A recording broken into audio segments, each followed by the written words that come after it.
I want to start this video off with the solution. I'll talk about it a little bit more at the end of the video, but let's just get right to it. When playing competitive multiplayer games on console, I simply think crossplay should be off by default. The problem we face today is that yes, you can turn crossplay off, but it's on by default. And this is the problem because most people who play games don't go into menus and make adjustments. They simply boot the game up and hit play. But yeah, I just wanted to get that thought out of the way. Again, I will flesh this out at the end of the video. But yeah, for now, let's talk about why I think competitive crossplay was a mistake.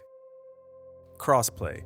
Man, remember when we all begged for it? The dream that we could finally team up with all of our friends no matter what box they played on? A decade ago, the idea of a PlayStation, Xbox, and PC player dropping into the same match was pure fantasy. The walls between these gaming kingdoms were built high, not just by tech, but by corporate strategy.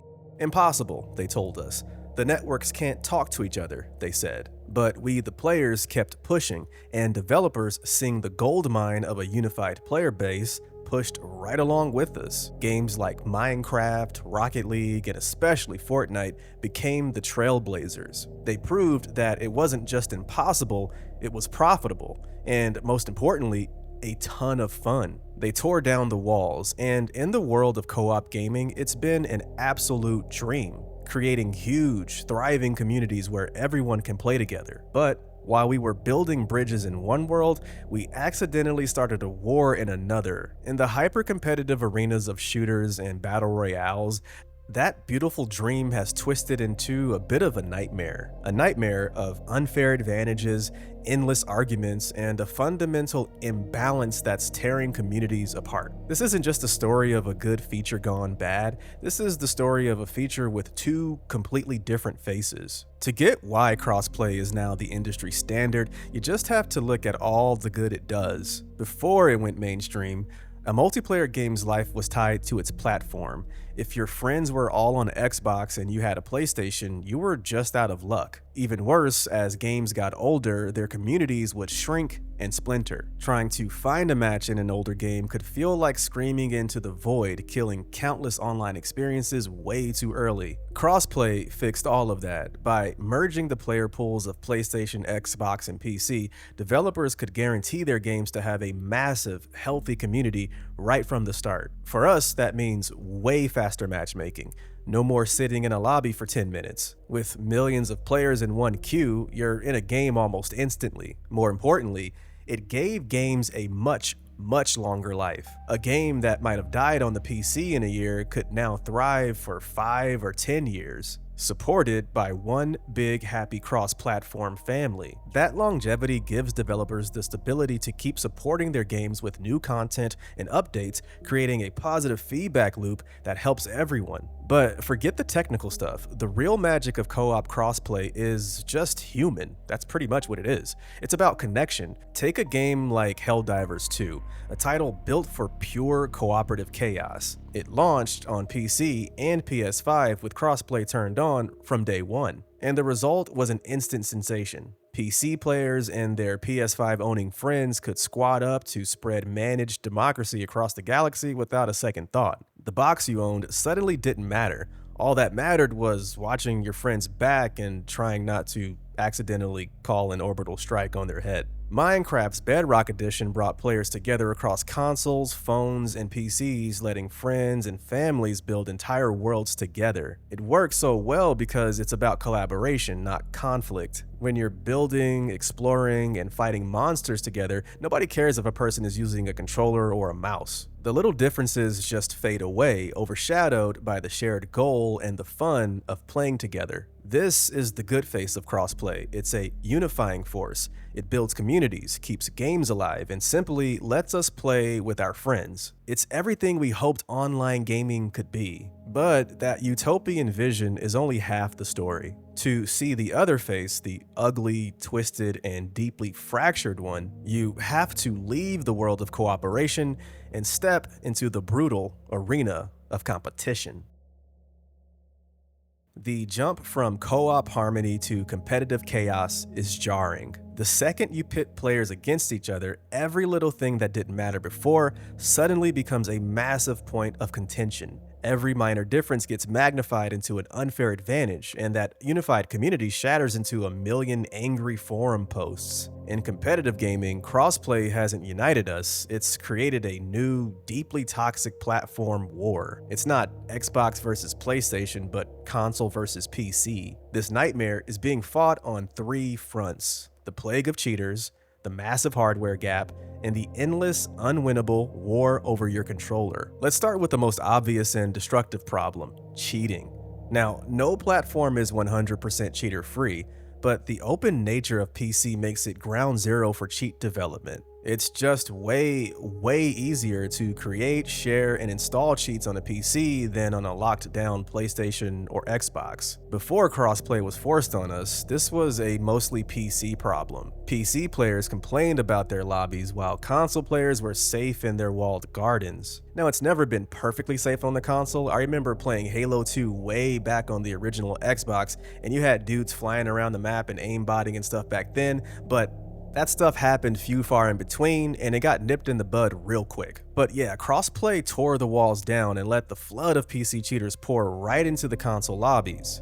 All at once, PlayStation and Xbox players who had maybe never seen an aimbot were getting relentlessly destroyed by them. For a console player, it feels completely helpless. You're playing the game as intended on the hardware you paid for, only to get instantly headshot from across the map by a player whose crosshair snaps between targets like a freaking machine. You watch that kill cam and the evidence is blatant, infuriating, and just undeniable. I would say Call of Duty, Warzone, has become the epicenter of this crisis. I mean, the internet is filled with videos and clips of these cheaters running amok. And if you're a player, especially a console player, you just ask this question like, why am I forced to play against this? It's not just that you lost a fair fight, it's the feeling that you were never in a fight at all. You were just a bot in someone else's power fantasy, enabled by software they downloaded off the internet. Now, of course, developers are fighting back, they always are. They're in a constant arms race against cheat makers, developing anti-cheat systems like Ricochet and Easy Anti-Cheat. Many of these now use kernel-level drivers which dig deep into a computer's operating system to spot foul play. We're even seeing AI models that analyze gameplay to flag suspicious behavior as well. Developers are doing their best, man, they really are, but this problem just won't die. For every cheat that gets detected, a new one pops up. For every account that gets banned, the cheater just makes a new one. Activision even admitted that they did not hit the mark with their anti-cheat, as they constantly ban hundreds of thousands of players, but the problem still persists. It got so bad that they finally announced plans to let console players in ranked play opt out of matchmaking with PC players, which is basically them admitting that they can't guarantee a fair fight when the platforms are mixed. That one decision says it all. It validates years of frustration from console players and confirms what we've been yelling all along. In a competitive game, fairness is everything, and PC's open nature makes it a massive liability. And I'm saying this as a freaking PC player. I can't defend this platform when it comes to this stuff. It's shameful, it's deplorable, and I just wish it would finally die and stay dead. But okay, look, even if you could magically snap your fingers and get rid of every cheater, the playing field still wouldn't be leveled. This brings us to the second front, the undeniable hardware advantage of PC. Consoles are fixed machines. A PS5 is a PS5. They're built for consistency and ease of use. A gaming PC, on the other hand, is a customizable, endlessly upgradable beast, and that creates huge performance gaps that gives you a real edge in a match. The biggest offender is frame rate. Most modern consoles hit a solid 60 or even 120 frames per second, which is great, but a high-end PC can push 240, 360, or even more frames per second. A higher frame rate doesn't just look smoother, it gives you more up-to-date information. It lowers your input lag and makes it easier to track fast-moving targets. The difference between 60 and 240 FPS is vast. The PC player literally sees you first, their aim feels snappier, and their whole view of the game is more fluid. Don't get me wrong though, if you're good on the sticks, if you're good on the console, you can dominate PC players for sure. It's just that when you're dealing with average or above average PC players, you're gonna be in for a bad time, you know what I'm saying? But yeah, then there's the field of view. PC players have always been able to crank up their field of view, like way up, letting them see more of the battlefield. A wider field of view is a huge advantage for spotting enemies trying to sneak up on you from the sides. And while some console games are finally adding FOV sliders, they usually usually come at a performance cost that a powerful PC just laughs at. Also, add in stuff like custom graphical settings, letting PC players turn down visuals to make enemies stick out. And you see the problem. The PC player isn't just playing the same game, they're often playing a superior version of it, one that's fine-tuned for raw performance in a way a console can never be. Knowing you're up against someone with a built-in tech advantage is just demoralizing. It's a hardware arms race that console players are designed to lose. Not all console players though. I know there are console players out there who could probably play at 30 FPS and destroy people playing at 500 FPS. Probably. I don't know. But okay, this brings us to the most bittersweet, most debated, and most unsolvable conflict in this whole mess: the war between mouse and controller. I'm gonna say something obvious, but I have to say it. A mouse and keyboard offers incredible speed and precision. You aim with your whole arm, letting you snap 180 degrees in a blink or make tiny micro adjustments to click on a distant head. It is, obviously, objectively, the better tool for aiming. A controller uses your two thumbs on tiny little sticks. It's naturally slower and less precise. To close the gap, developers use strong aim assist. It's a collection of subtle background systems that help controller players compete. It'll slow down your cursor as it moves over an enemy to make it a little sticky to help you track them. The most controversial version of this is called rotational aim assist. This basically makes the game aim for you.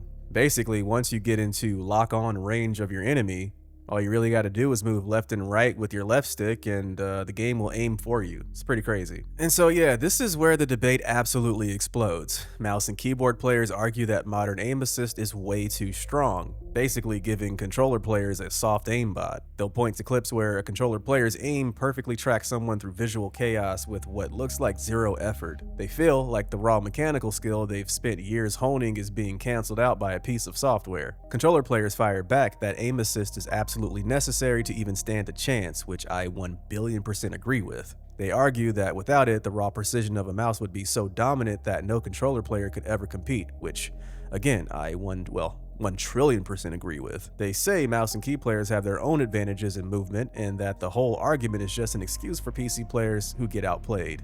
So the thing is, both sides have a point. The data even backs this up. Call of Duty developer Treyarch recently said their data showed controller players winning slightly more fights close up, while mouse and key players won more at long range. That perfectly captures the problem. Aim assist is a beast in close quarter fights, while the raw precision of a mouse wins out at distance. Their response? They're tuning aim assist to be a little less forgiving. But this endless cycle of tweaking doesn't solve the real problem. It just shifts who's frustrated. Nerf aim assist too much and the controller player feels helpless. Buff it and mouse and key players feel cheated. There's no perfect balance because the two inputs are fundamentally different. It's like asking a fencer and a boxer to have a fair fight. Their tools are so different that any set of rules is going to favor one of them. This is the nightmare of competitive crossplay, a trifecta of unfairness. You might get killed by a cheater, you might get killed by someone with better hardware, or you might get killed in a way that leaves you wondering if it was real skill or just overpowered aim assist. The trust is gone. The belief in a level playing field, the absolute foundation of any competition, has evaporated. And in its place is just suspicion, frustration, and toxicity that's driving players away. Faced with this tidal wave of player frustration, developers aren't just sitting around. But before we get into the fixes, we need a quick history lesson, the Sony factor. Okay, so for years, the biggest roadblock to crossplay wasn't the tech. It was corporate policy. While Microsoft started opening up, Sony stayed famously resistant. During the PS4's peak, Sony's strategy was a walled garden. They claimed it was to protect their users, but internal documents told a different story. The real reason was money. Is anyone surprised? Sony had the biggest player base, so why share it? Exclusivity sells consoles, and letting PlayStation users play with their friends on Xbox might mean those friends don't buy a PlayStation. Fortnite was the turning point. As the game exploded, the demand for crossplay became a roar Sony couldn't ignore. The "Blame Sony" hashtag trended, and Epic Games publicly pressured them. In 2018, Sony finally gave in, but even then, documents from the Epic vs. Apple lawsuit showed Sony had a policy to charge developers royalties if players spent too much money on other platforms while playing on PlayStation. This history matters because it shows that for a long time, the conversation wasn't about what was best for the players, but what was best for the bottom line, which is obvious. It's always about the bottom line at the end of the day. But okay, with that in mind, let's look at the solution. The most requested fix, and the one that is gaining the most steam, is a simple one. Let console players turn off crossplay, and more importantly, have it be off by default. The problem with the current system in many games is that crossplay is on by default. We all know how it works. You boot up a game, you want to get into the action, so you hit play. Most people don't dig through the layers of menus to change a setting they assume is fine. They trust the default.